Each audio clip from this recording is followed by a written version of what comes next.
I'm here.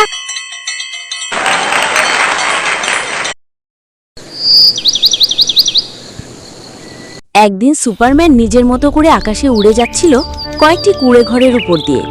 চারপাশে ছিল ডুবে যাওয়া সূর্যের সোনালি আলো, নারকেল ও সুপারি গাছের সারি, আর নিচে ছোট ছোট কুঁড়ে ঘরের ছায়া। হঠাৎ তার নাকে ভেসে এলো এক দারুণ সুগন্ধ। সে থেমে চারপাশে তাকিয়ে বুঝতে পারল এটা বিরিয়ানির ঘ্রাণ। তার পেট তখন খিদেতে গড়গড় করছে, আর সে তো বিরিয়ানির ভক্ত। দ্বিধা না করে সুপারম্যান ধীরে ধীরে নিচে নামল।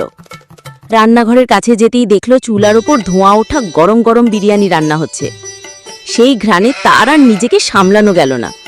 চুপিসারে বাসের রান্নাঘরে ঢুকে পাতিল খুলে হাত দিয়ে বিরিয়ানি খেতে শুরু করল। ঠিক তখনই রান্নাঘরে ঢুকলেন ঘরের মালিক, খুবই বৃদ্ধ এক মহিলা। সাদা পুরনো শাড়ি, মুখে বয়সের রেখা, হাতে বাঁশের লাঠি। হঠাৎ সুপারম্যানকে দেখে তিনি রাগে ফেটে পড়লেন। তিনি সুপারম্যানের পিছনে দাঁড়িয়ে রাগী চোখে তাকিয়ে রইলেন। সুপারম্যান তখনও মনের আনন্দে বিরিয়ানি খাচ্ছিল। হঠাৎই সে অনুভব করল তার পিছনে কেউ দাঁড়িয়ে আছে। কিছু বুঝে ওঠার আগেই বৃদ্ধা লাঠি দিয়ে তাকে মারতে শুরু করলেন।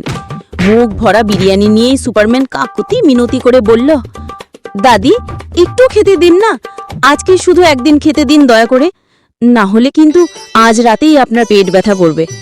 বুড়িমা কিছুক্ষণ থেমে অবাক হয়ে তাকালেন, তারপর গম্ভীর কণ্ঠে বললেন, ঠিক আছে, দিতে পারি, তবে একটা শর্ত আছে। সুপারম্যান তৎক্ষণাৎ রাজি হয়ে বলল, কি শর্ত? বিরিয়ানির জন্য আমি সব শর্ত মানতে রাজি আছি। বুড়িমা রান্নাঘরের জানলার বাইরে ইশারা করে বললেন, ওই যে উঁচু সুপারির গাছটা দেখছিস, ওখান থেকে আমাকে সুপারি পেড়ে দে। সুপারি ছাড়া আমি মজা করে পান খেতে পারি না। সুপারম্যান মনে মনে বিরক্তি আর মজার স্বরে ভাবল, কি দিন আসলো রে বাবা, আমি সুপারম্যান হয়েও আজ গাছ থেকে সুপারি পারবো, আর এই দাদির তো দাঁতই নেই, তারপরেও সুপারি খেতে চায়, কি আজব। কিন্তু বিরিয়ানির লোভে সে আর দেরি করল না। মুহূর্তের মধ্যেই উড়ে গিয়ে পাকা সবুজ হলুদ সুপারি পেরে নিয়ে এলো।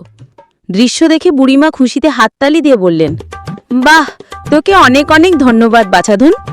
তারপর উঠানে কলা পাতার উপর ধোঁয়া ওঠা গরম বিরিয়ানি সাজিয়ে তিনি নিজের হাতে সুপারম্যানকে খাওয়াতে লাগলেন। সুপারম্যান মাটিতে পা গুটিয়ে দুই হাত দিয়ে খেতে খেতে খুশিতে হাসছিল, আর বুড়িমা দাঁতবিহীন মুখে পরম আনন্দে তাকিয়েছিলেন তার দিকে। চারপাশে কুঁড়ে ঘর, আলোর ঝিলিক, আকাশে জলজলে চাঁদ, আর গ্রামের শান্ত রাত, সব মিলিয়ে মুহূর্তটা হয়ে উঠল অদ্ভুত সুন্দর ও মজার। খাওয়া শেষে দাদি খুশি মনে সুপারম্যানকে বললেন, শোন বাবা, সুপারম্যান হইস ভালো কথা, কিন্তু সারাদিন শুধু আকাশে উড়লেই হবে না, ঠিকমতো খাওয়া দাওয়াও করতে হবে। আমার বাসায় তোমার আমন্ত্রণ রইল, যখন ইচ্ছা চলে আসিস, যা মন চায় খেয়ে যাস। সুপারম্যান হাসি মুখে মাথা নাড়িয়ে ধন্যবাদ জানালো, তারপর খুশি মনে আবার উড়ে গেল দূরের অজানায়।